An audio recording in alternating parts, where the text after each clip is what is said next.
60 days of race. And everything's going fine on board Team Plastique. 60 days at sea is a long time, but looking at and listening to Alessandro Di Benedetto, he doesn't give the impression he's suffering of any kind of boredom. On to the last gate, the Pacific East Gate, and next is the Cape Horn. Here I just had a coffee and milk at the bar next door. 12th at the last ranking, the Franco-Italian brings up the rear of the Vendée Globe, and it's the least of his worries. Along with Bertrand de Broc and Tanguy de la Motte, he's among those competitors still sailing the Pacific. At the end of the greatest of oceans, a kind of border post awaits them. In 4 days, we'll get to the Cape Horn, and then the Atlantic's ascent. So it'll be about 1 month, 7,000 miles to get back to Les Sables d'Olonne in its channel. We'll have to remain vigilant because the Atlantic is quite some way still. The race isn't over yet. Not by far, and it's surely not François Gabart that'll pretend the opposite. Heading the race, the Macif skipper plays a faultless music sheet. Taking advantage of the trade wind's progression rotation, he stretched his advance on Armel le Cleach, so of course life is beautiful. So here, the Brazilian trade wind. It's going quite fast, it's nice and warm, no complaints. If I can send you a bit of sunshine on this January Sunday, it'll be my pleasure. We've got plenty of it. Hope all is well in France, that you're keeping up with the race. We'll talk soon. We're nearing the equator. There's the Poteau Noir passage in front of us. I hope it'll be okay for the boat Macif, and then for Atlantic's ascent to Les Sables d'Olonne. I'm doing my best to be there soon, I promise. For several days, Macif and its skipper get the winds well before the others. On January 14th at midday, François Gabart is ahead of Armel le Cleach by 275 miles. Off Brazil, and according to the distance to the goal, never was there such a gap between the two leaders since the start of the race. We have Recife across there at about 400 kilometers. We're moving up to the equator. We should cross in less than 2 days. Wednesday morning, normally. That's it. We're coming closer to home, to Les Sables d'Olonne, entering the northern hemisphere. All fine under the trade wind sun. It's a little wet, but okay, water temperature is enjoyable. We'll hope the weather forecast will be good for the ascent and give us a chance to catch up on our playmate.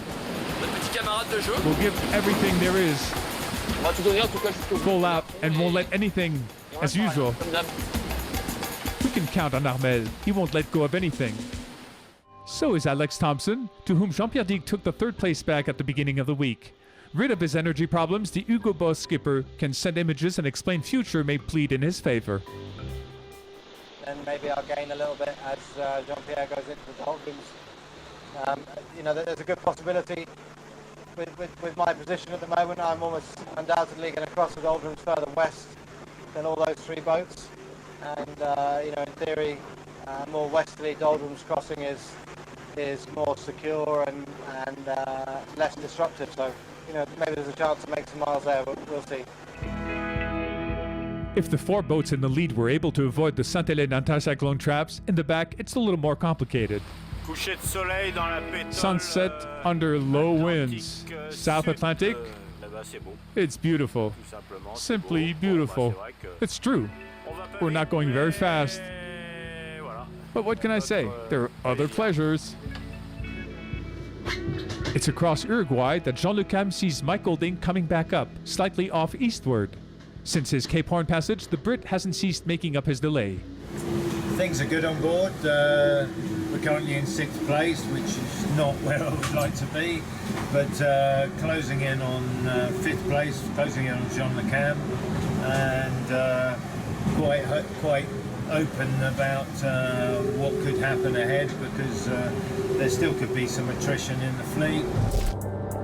To catch more wind, Mike Golding sails on the edge of the anticyclone, while his pursuers are now getting its first effects.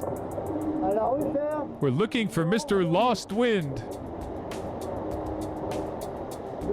Dominique Vabre is out there in the open. And further away, Acciona. Et en voilà, l'anticyclone. Here is the anticyclone pursuing and attacking us, Aquina and Mirabeau. And by all means, we can't say we're heading towards heavy weather. Now, low winds are announced for several days until we find something along the South American coastlines. On the Pacific side, on the route which leads up to the Cape Horn, Tanguy de la Motte, following the example of the other opponents, ascertains the Vendée Globe requires quite a level of competence. Here's the tear on the mainsail. Here's the stitch that's been done so far. I did it on both ways, crossing. I still have 10 minutes of sewing. Then I'll have to make the patches. That's going to take some more time. It'll be good on one side at least. And for the other side, I may wait for a jibe or do it under the wind. It's not easy. I don't know. So here's the work. Nice patch, a nice Cuban fiber patch. 2 meters long.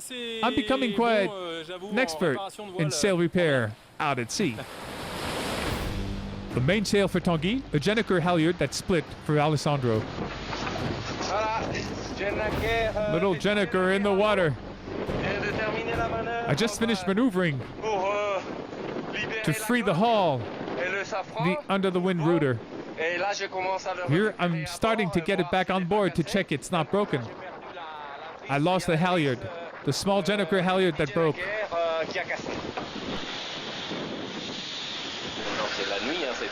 It was nighttime. It all happened at the end of the day after the sunset.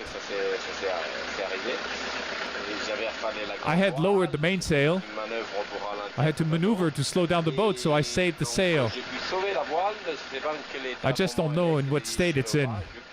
If it's torn or not. I don't think so, but for the moment, I'm with the mainsail and the Solent. I'll leave it like that for the night, and in the morning, I'll have a better view of the situation and tidy up the boat.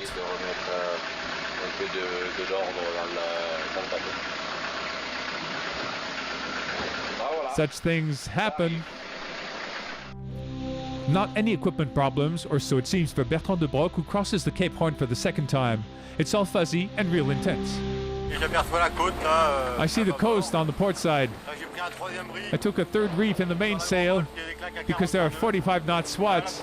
First land in 2 months' time. A few hours later, it's Tanguy de la Motte's turn, a first go at it. There, my first Cape Horn!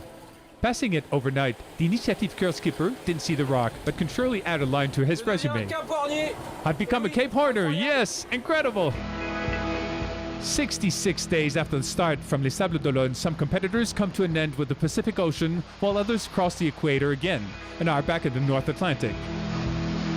As first of the rope line, François Gabart lowers by 5 days the reference time established by Michel Desjoyaux in 2009.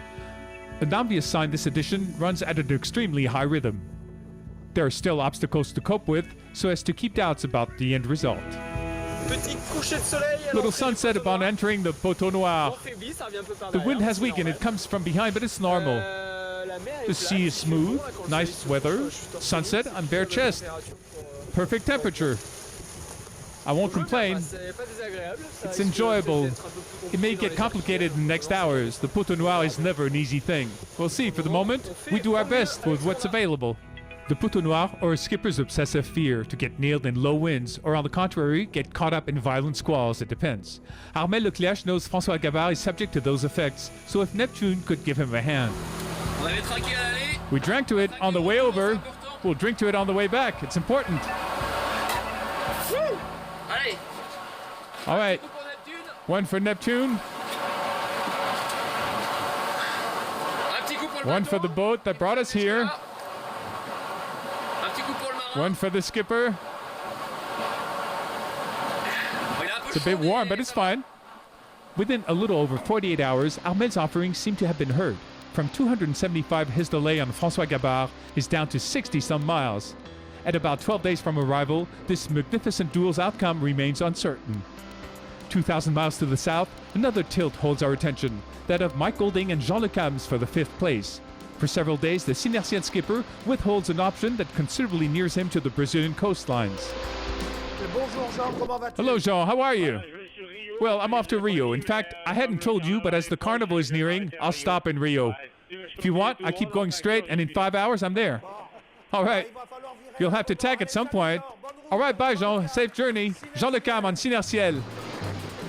And Jean Le Cam ends up tacking when at the very same moment, Alessandro Di Benedetto is savoring one of the best days of his life. Here's champagne. I'm going to open the bottle. Cape Horn, Cabo de Hornos. Magnificent. I'm wordless. It's wonderful to pass so near to it, along with sunshine. It's a dream. Champagne for the boat. To Team Plastique, and to all who believed in this. Magnificent. Upon the 69th day of the race, Alessandro closes the Pacific Ocean door on the Vendée Globe and joins his playmates in the Atlantic. Cape Horn, Cabo de Hornos.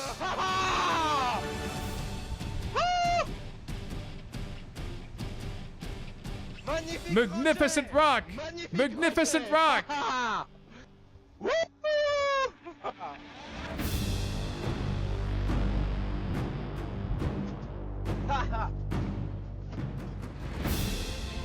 Magnificent!